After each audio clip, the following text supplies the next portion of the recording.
તો વલસાડ જિલ્લાના ધરમપુર તાલુકાની મોટી ઢોલડુંગરી અને મરઘમાલ પ્રાથમિક શાળામાં વિદ્યાર્થીઓના આરોગ્યની સાથે ચેડા કરતા જોવા મળ્યા। બાળકોને મધ્યાહન ભોજન અપાતા અનાજમાંથી કીડા નીકળતા વાલીઓમાં રોષ જોવા મળ્યો છે।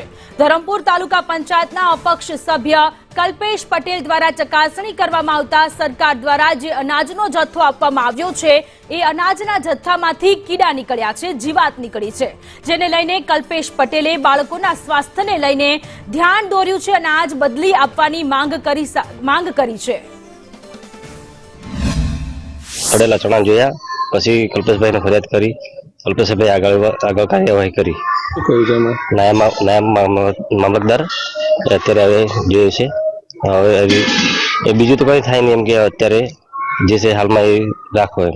જાન્યુઆરીનો સ્ટોક હતો આવેલો છે અને આજે જે આ ઉપસરપંચ ખરા અમારા રાજેશભાઈ એ સ્કૂલની મુલાકાત અર્થે આવ્યા અને એમડીએમમાં ગયા અને એમણે ચણાની બોરી ખોલી અને એમાંથી એમને જીવાત મળી। અમુક વાર એવું થાય છે પણ એ તો કેવું કે તડકામાં સુકાવીને પછી એ કરતા હોય છે, બહુ કોઈ વધારે એ થતું નથી। અનાજ તો એ તો સરકારમાંથી જ આવે, મતલબ કે આપણે સસ્તા અનાજની દુકાનમાંથી કૂપન કાઢીને લેવાની હોય છે। સ્કૂલમાં આવીએ અમે તપાસ કરીએ જ છીએ। આ હાલ અત્યારે નવું અનાજ આવ્યું ચણા, એ સડેલા હતા, ગુણી સોડાવી ને આ બેન લોકો બી બધી સફાઈ જ કરવાના હતા પણ બહુ જ કીડલા ઉડે એટલે અમે કલ્પેશભાઈને કીધું કે આવી રીતના છે શું કરીએ એમ।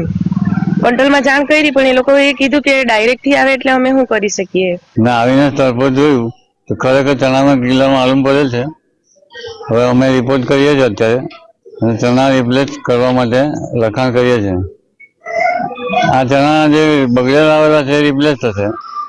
જે સ્કૂલોમાં ધરમપુર તાલુકાની જે સ્કૂલોમાં ચણા બગડેલા હશે ત્યાં રિપ્લેસમેન્ટ મળી જશે એ લોકોને।